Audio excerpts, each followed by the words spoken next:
Dumating na nga po kahapon yung kurtinang ilalagay namin dito sa kwarto ko, Marites. Pagka-uwi nga po ni Jowa, sabi ko sa kanya magmerienda lang kami at maglagay na nga po kami ng kurtina dito sa taas. Hindi nga ito maganda tingnan dito sa kwarto ng mga bata dahil hindi pa nga po ito finish. Sa halagang 289 nga po ay nakabili ako ng 10 kurtina. Medyo malawak din kasi kaunti itong kwarto nila kaya hindi talaga kasya pag 5 lang yung bibilhin ko. May kaunting design nga po itong kurtinang pinili ko para hindi naman boring tingnan yung kanilang kwarto. Ilang araw ko na nga pong inaantay itong kurtina na to, Marites, dahil nung naglinis nga po kami ay tinanggal namin yung kurtina dito. At hindi po talaga maganda tingnan, tapos yung mga alikabok pa ng semento ay nahuhulog nga po doon sa higaan nila. Lalo na bago silang matulog ay naglalaro kaya kinabukasan ay halos puro buhangin na nga yung higaan nila. Alam nyo ba, Marites, pag naumpisahan na natin magpagawa ng bahay ay parang ang hirap ng ihinto. Kagaya ko nga po na ang balak ko lang talagang ipaayos yung kusina namin, pero ngayon nagpaplano na nga po akong ipaayos yung ibang parte ng bahay namin. Pero syempre paunti-unti lang, Marites, dahil hindi naman po kami mayaman. Maliit lang naman itong bahay namin, Marites, kaya alam ko kaunti na nga lang po yung gagastusin namin. Pero syempre hindi naman talaga yung bahay namin ang pinaka-priority namin. Okay naman na yung bahay namin, Marites, ang mahalaga nga po ay yung bubong namin ay hindi na tumutulo. Alam nyo ba, Marites, na ang swerte namin simula nga po nung nagpagawa kami ng bahay. Nung ginawa na nga po ni Jowa yung bahay namin at sinira na nga po yung bubong ay hindi talaga kami umalis dito. Nagtakip nga lang kami ng mga kurtina para hindi nga po kami kita sa loob. Buti na lang talaga hindi umulan kaya hindi nga po kami nagkaroon ng problema. Dahil wala naman kaming pang-upa habang inaayos nga po itong bahay namin. At mura pa nga rin po yung materialis namin noon nung nagpa-slab kami. Natsambahan pa nga po namin, Marites, merong nag-aayos ng bahay at mura na nga lang po binibenta yung kanilang mga yero. Maayos pa naman at wala nga pong halos butas kaya yun na nga po yung binili namin. Kaya wala talaga kami naging problema, Marites, nung pinapaayos namin itong bahay namin kasi timing po sa lahat ng mga pangyayari. Bawat galaw namin dito sa bahay ay talaga namang hindi umuulan dahil syempre wala nga pong bubong. Kailangan na nga po namin lagyan ng bubong itong bahay namin. Meron nga pong nagsabi sa amin. Sa kabilang estate nga po ay merong nagbebenta ng yero. Puntahan nga po ni Jowa at talaga namang malaki nga po yung na-discount namin. Kasi yung computation niya nga po pagbili sa bubong namin ay abot halos na sa 12,000. Nabili nga lang po namin yung yero namin na 2,000, Marites. O diba ang laki ng tipid? Hindi na nga gumamit si Jowa ng kahoy, Marites, para nga po pang matagalan na yung bubong namin. At yung yero nga po ay talagang maganda pa, parang bago pa. Ito na po pala yung before nang wala pang kurtina, Marites, yung pader namin. Ang pangit tingnan. Ito naman nga po yung pinaka-after niya.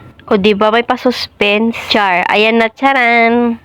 Simple lang yan, Marites, pero masaya na nga po ako dyan. Dahil may sobra pa nga po dyan, Marites, kaya ang sabi ko nga ilagay na lang dun malapit sa higaan namin. Dahil 3 yung sobra, kaya ito nga po yung pinaka-before and ito naman yung after. O diba ang linis tingnan? Thank you for watching. Follow for more. God bless us.